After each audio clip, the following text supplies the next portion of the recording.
And now, here's the Boomer and the Babe, Pete Peters and Deborah Brown.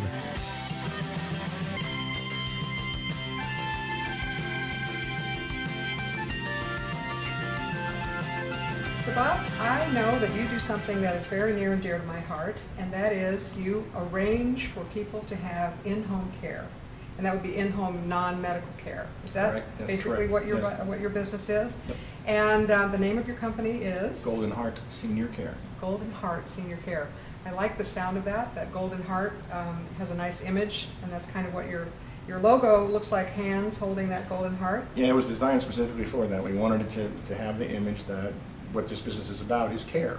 If you're not a person who's caring, you're really not going to do well in this business, because you're talking about taking care of people when they're most vulnerable. So right, and I think about how many of us there are. Basically, just in my generation, the baby boom generation, there's 78 million of us that are going to have to either figure out how to live long and healthy lives and not need any in-home care, which is really not probably going to happen. Mm-hmm. Many of us are going to have to shelter in our homes, in home forever. Yep. That's what we're hoping, anyway. What is that called? Not sheltering in place. What is that called? Aging in place. Yeah, aging in place. Aging in place. So you're helping people age in place. Yeah, it's much more cost effective for people to stay in their homes. The average assisted living facility is going to rent for about $4,000 a month. So unless somebody is fairly affluent, that's a lot of money. I mean, so if you can stay in your home and have the same level of care for a third or even half that amount, it's way better, and you're going to be able to stay a lot longer.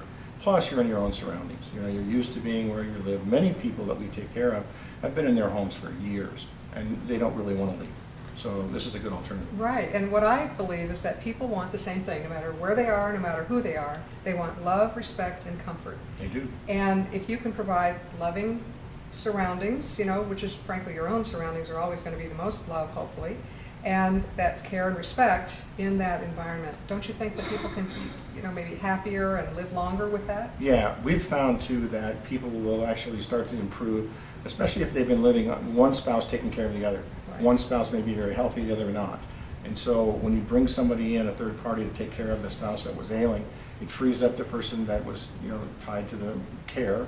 Now that person can go and run errands and things. And secondly, And take a breather. Yeah, Just well, like get a cleansing breath every now and then. And also people will say things to third parties they may not say, and treat them differently than they will their own spouses. When they're crabby with the spouse, they may be nice to the caregiver. So it really does enhance their environment. So what levels of care do you actually provide? Starting with companion care, which basically is hands-off. It is kind of what it sounds like. A lot of times people live alone and they want for companionship, and so we'll also do housework, maybe light meal preparation, meal planning, shopping, taking them to doctors. Sometimes it's simply playing games, spending time. The next level becomes a little more hands-on. We call it home helper, where we'll do all the things in companion, and we'll start to do a little bit more, maybe a little bit of help with dressing or grooming, things like that, light, very light touching stuff. The last is, and the most important, is called personal care, and that's really hands-on, where people need help with bathing and grooming and perhaps incontinence issues, things like that. And those are going to be longer-term care options. They're going to spend more time than we will on the front end. On the back end, you're going to be there a lot longer. So the idea is to help people stay in their homes for as long as possible, maybe till the end of days, and just get through the day and know that somebody who cares about them is going to come the next day and provide those services. Yeah, and all of our caregivers are certified caregivers. They're either licensed practical nurses or licensed vocational nurses. They're all been fingerprinted. I do thorough background screens on them through a local company here that I know the CEO of. So we check them, we screen them for, for criminal, obviously, for drugs, and for their driving record, because we have to know that they can take the people out of the home and to the doctor and back. So that's very important, and usually their fingerprints are on file with the state.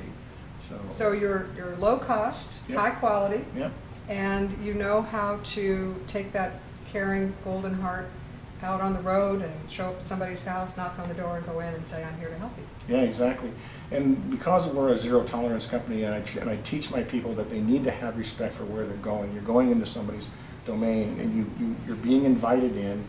You're not in there to change anything. You're there to enhance their life. So go in easy, get a lay of the land, let the people let you help them, and then slowly you'll be able to do more and more for them. But you have to respect that person's privacy in their dwelling. That's number one.